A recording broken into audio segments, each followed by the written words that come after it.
नमस्कार मंडळी, healthy food कट्ट्यावर सगळ्यांचं खूप स्वागत। या भाजीचं नाव आहे तांदूळसा किंवा तांदूळजा असं पण त्याला म्हणतात। अशी किंचित एका बाजूनी अशी लालसर असतात ती पानं आणि एका बाजूनी हिरवट असतात किंवा दोन्ही बाजूनी हिरवी पण असतात। आणि पावसाळ्यात विशेषतः ही भाजी भरपूर प्रमाणात येते। याच्यामध्ये लोहाचं प्रमाण भरपूर असतं। आपण काय करतो, पालेभाजी खायचं म्हणजे एक ठराविक फक्त पालक, मेथी, फार तर शेपू वगैरे अशा एवढ्याच भाज्या खातो। तर सगळ्या ज्या ज्या भाज्या बाजारामध्ये येतील तर त्या सगळ्या भाज्या आपण खायला पाहिजे। प्रत्येक भाजीचे गुणधर्म वेगळे असतात, पोषक तत्व वेगळे असतात। तर त्याच्यामुळे प्रत्येक भाजी खाऊन बघायला पाहिजे। आपल्या आहारामध्ये सगळ्या भाज्या असायला पाहिजेत।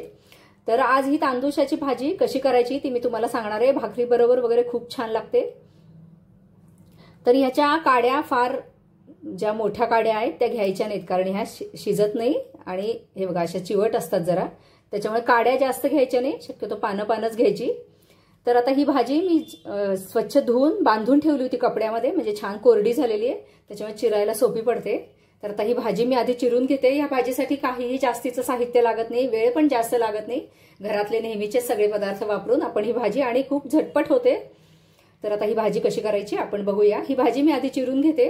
त्याच्यासाठी आपल्याला 1-2 कांदे पण लागणार आहे। कांद्याचं प्रमाण तुम्ही तुमच्या आवडीप्रमाणे कमी जास्त करू शकता। आणि पालेभाजी आहे तर लसूण पाहिजेच आपल्याला, तर तो लसूण पण मी ठेचून घेणार आहे। ठेचलेला लसूण जास्त छान लागतो चवीला चिरलेल्यापेक्षा। तर आता कांदा चिरून घेते, ही भाजी पण चिरून घेते आणि ही भाजी कशी करायची ते आपण बघूया। शक्यतो लोखंडी कढई वापरावी। तेल जास्त लागत नाही, 1-2 टेबलस्पून तेल मी घातलेलं आहे। नेहमीसारखी मोहरी, हिंग, हळद अशी फोडणी करायची। मोहरी तडतडायला लागली आहे। आता हा जो लसूण आहे तो असा जाड ओबड-धोबड ठेचून घेतलेला आहे मी, तो आधी घालून परतूया।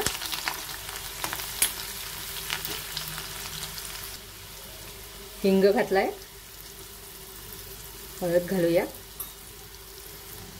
लसणाचा रंग परत बदलल्यावर आपल्याला याच्यात कांदा घालायचा आहे।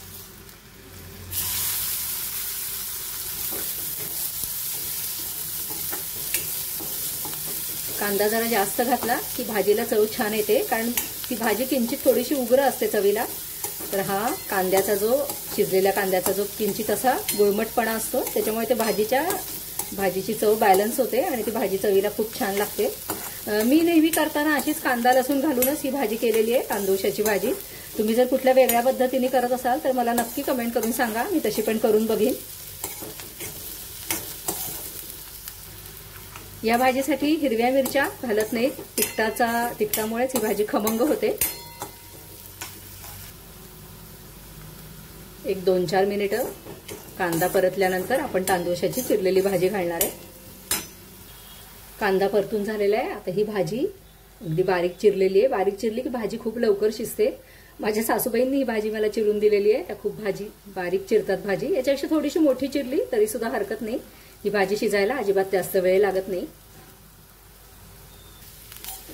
शिजून ही भाजी अगदी कमी होते।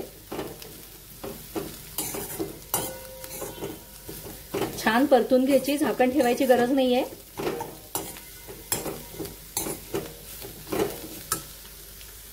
अगदी 4 ते 5 मिनिटात ही भाजी शिजते। वाफेवरच शिजवायची, याच्यात पाणी वगैरे अजिबात घालायचं नाही।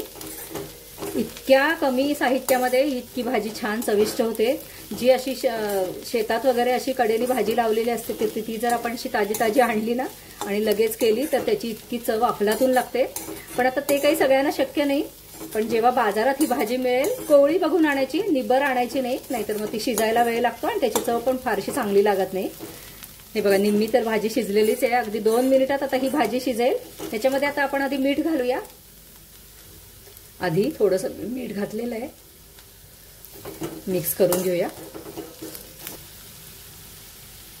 हे जास्त तिखट आहे, त्याच्यामुळे मी अगदी जेमतेम अर्धा चमचा घातलाय। तुमच्या आवडीप्रमाणे तुम्ही तिखट घालायला हरकत नाही।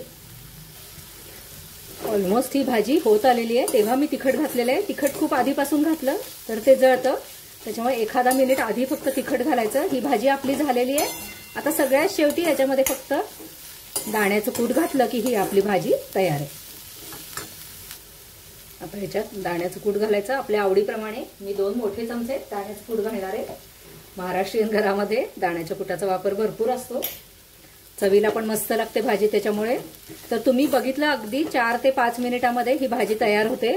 तर मंडळी ह्या साध्या सुध्या भाजीचा व्हिडिओ तुम्हाला कसा वाटला ते नक्की कमेंट करून सांगा. तुम्ही जर भाजी ही खाल्ली नसेल तर नक्की आणा आणि करून बघा. भाजी आवडली तर मला सांगायला विसरू नका. लाईक करा, शेअर करा, सबस्क्राईब करा. धन्यवाद.